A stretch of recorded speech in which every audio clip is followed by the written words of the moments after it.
Hello, everyone. I'm John with the GeoCrisis team, and today I'm going to be talking to you about what's new in crisis response. I'll also share a preview of the crisis program coming up later in the talk, so stay tuned for that. But let's dive in.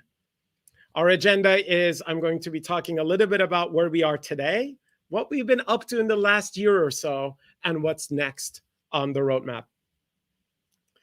So when we say crisis response at Google, what do we mean? What we mean is really in times of crises, people come to Google seeking information about what is going on, where things are, and they come to us looking for floods, superstorms, or even unfortunate attacks. To make this easy for people to learn about things as they happen, we have a set of products across search and geo, which we refer to as crisis alerts. This really fits well with Google's mission of organizing the world's information because we try to assemble the most authoritative information and get the word out through our high-reaching products like search and maps. These alerts can include things like news headlines, help and information links that we've curated, and most related to today, rich map visualizations. So when I say rich map visualizations, what do I mean? I mean, it's those kind of visuals that you might be seeing when you search for a tropical storm all the way to the left, where it shows you where the eye of the storm is, as well as that cone that tells you about where the storm will be. I'm talking about earthquake shake maps that shows the epicenter and where damage is. I'm talking about those floods with high and low depth information, especially in India. And then I'm talking about those wildfires and their boundaries, where we're trying to help you visualize where a fire is and how big it is. One other thing that we do in Geo, that's less about people coming to us and learning about fires, but us helping them know if they're trying to get directions or are navigating through a crisis. We have a feature called navigation warnings that lets them know something is not right. There might be a crisis affecting their route, and they might want to reroute or take an alternative way to get to the place they need to. Now, that's what today is. But we've done quite a bit in the last year or so. And I want to cover what we've done, have a couple of announcements that are really hot off the presses. But before we focus on those, I do want to cover something we've been doing for the past year and a half. And actually, a lot of this is, you might have seen it, you might have used it, but it's kind of gone from the product. We've sunsetted it. But it's really important for us to tell our story. And that's the COVID-19 response. Our team has been working with COVID-19 response since the very early days of the pandemic. Our goal has been, how can we make it easy for people who are using Google Maps to get things done? How can we make it easy so that they can have locally relevant, authoritative information about the pandemic? And that ended up with this very prominent alert all the way on the left. You can see that there's a little alert banner. You've probably seen it. You've probably interacted with that. In there, we had news sources curated by our news team related to COVID. We've had announcements, which was coming directly from officials.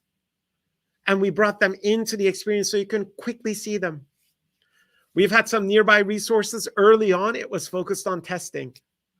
And then lastly, but very importantly, local and national resources. So you can find out the official links, the official information related to the area that you're looking at. In this case, it was Seattle, because this was a screenshot from my phone. About 6 months ago or so, we've introduced a new layer in Google Maps, one of the first new layers we've introduced in a while. And it was focused on the COVID case counts around the world.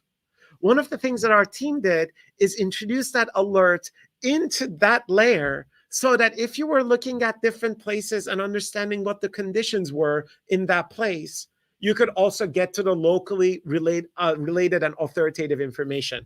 Same things that I showed you earlier. And towards the end of the pandemic, we had vaccination locations in Google. Thanks to the work that a lot of our partners in the organization and outside, we were able to bring in vaccine locations across many geographies. Some examples like Brazil, Canada, Chile, France, and more.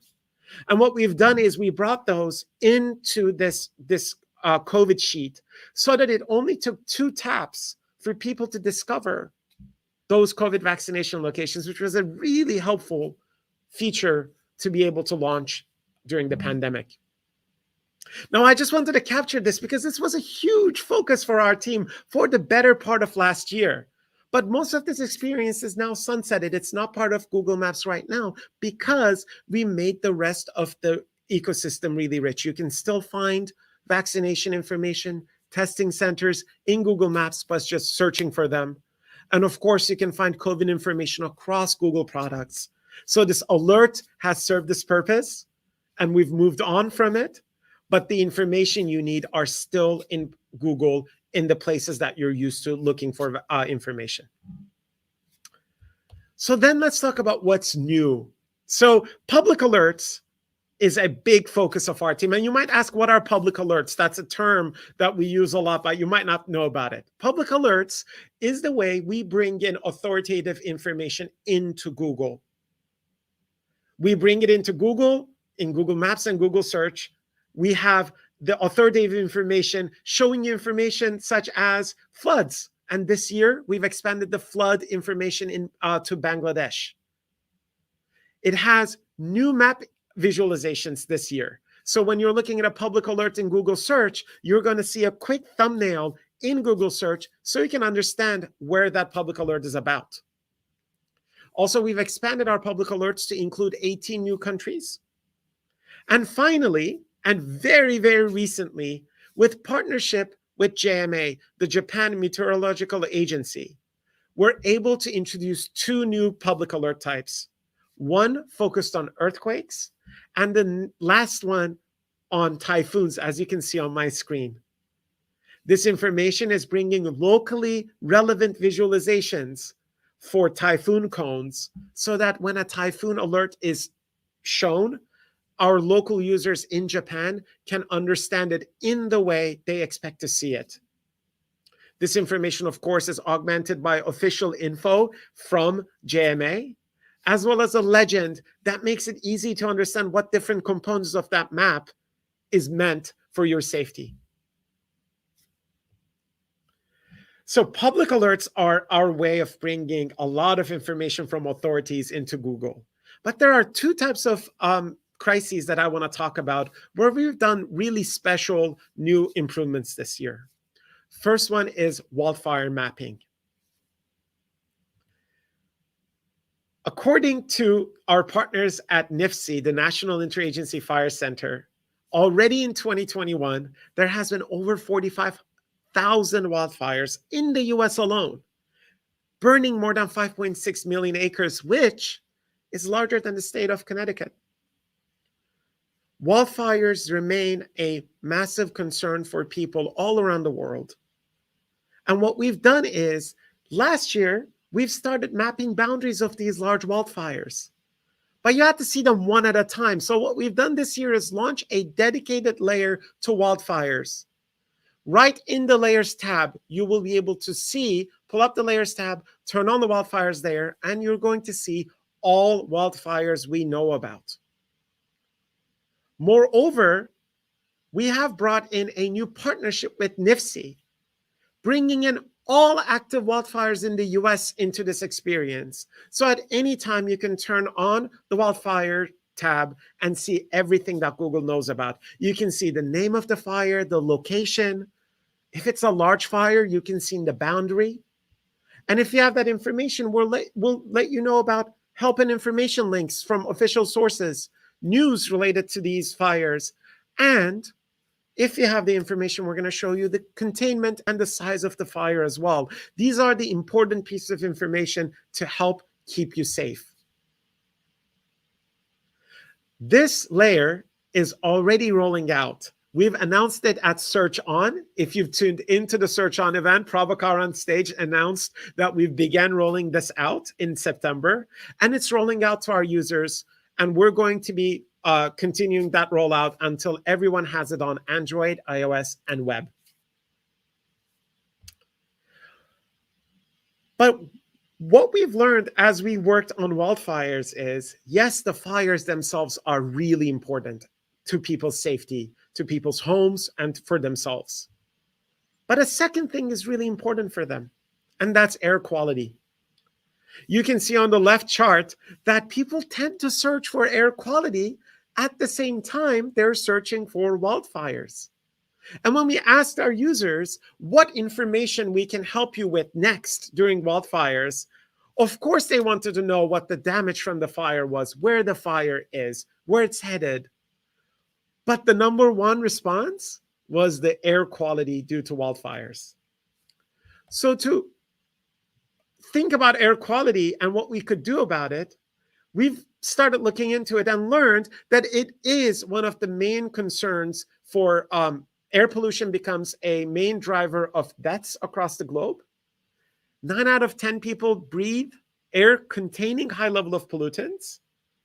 And as I said earlier, the user need of wildfires is literally the top one. So we've learned through our research that increased awareness of air quality is one of the first things we need to go do. We need to improve our ability to let people know about air quality. So for that in Geo, we're working on a new layer dedicated to air quality.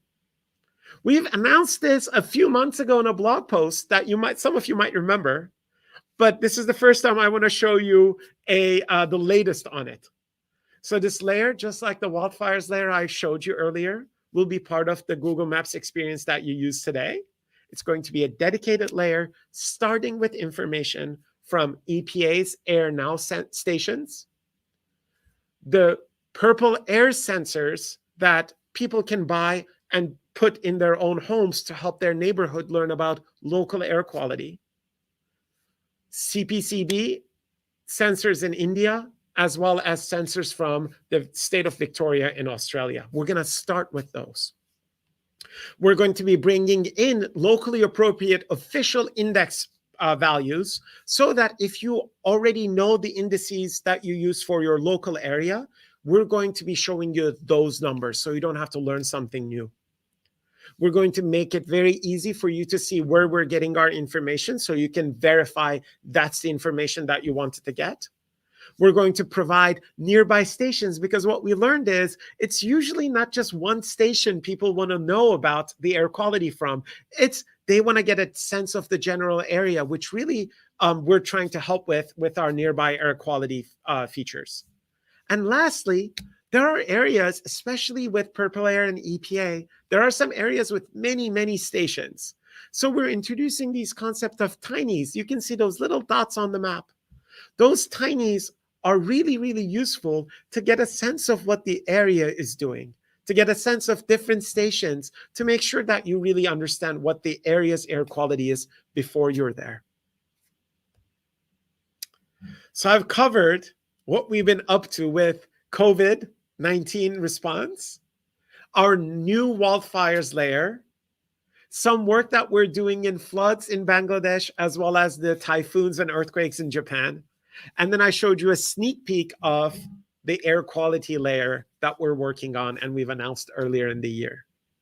So now I want to talk just a little bit about what's next for us, what we're looking at.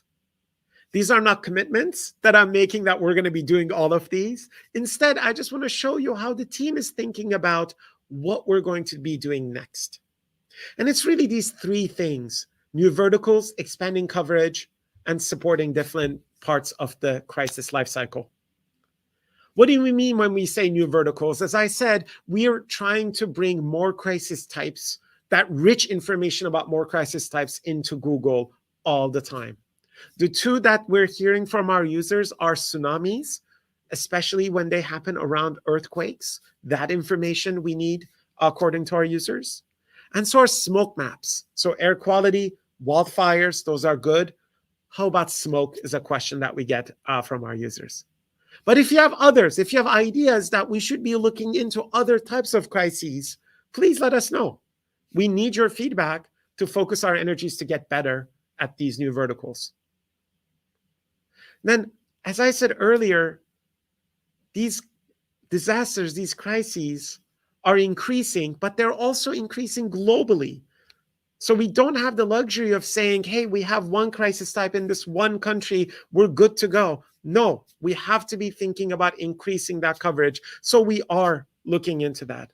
Of course, it means we need to have local partnerships, satellite data, and other kind of data. So it's not an easy thing, but it's an important thing, and we're looking into it. So we're thinking about floods and wildfires as they increase around the globe. How can we bring that information to rest of the places, not just US, Australia, or those places that we have currently? And then lastly, but very importantly, our focus to date has really been about alerting and informing.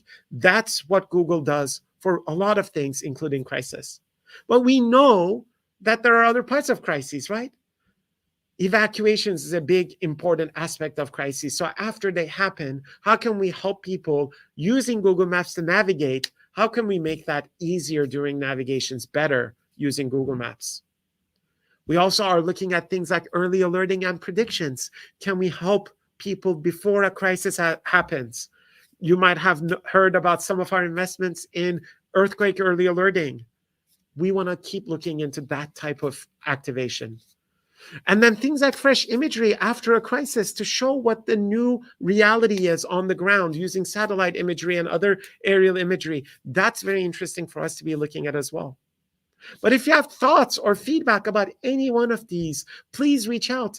We have sessions in which we would love to hear from you on what type of experiences we should be looking at, what you think we need to be investing in. And with that, I want to leave you with a little bit about what's next in this summit. I'm very excited. This is my first time in the Geo for Good Summits as a speaker. And I hope you learned something and enjoyed the talk. But there are many, many other parts of the program that I would really encourage you to look at. We have keynotes and demos from Brandon Williams, who is with the Eagle County Emergency Operations Team in Colorado. And we have two Googlers, Christoph and Christian, who will be talking about animating fire data sets using Earth Engine. After that, we'll hand it over to several of our partners to talk you through a variety of ways geospatial technologies can help in your crisis work. Everything from mapping with 3D imagery and open data to using maps for wildfire detection and management. Finally, we'll end the day with an informal meet and greet. We hope you can join us and introduce yourself and learn about what other members of the Geo for Good community are working on in the crisis space. Look for details on how to join that on the summit website. And if you can't join us Thursday, no problem. We'll have all the talks recorded and posted to the summit website after the event. So with that, thank you so much for joining me. And I hope you have a great rest of your summit. Thank you very much.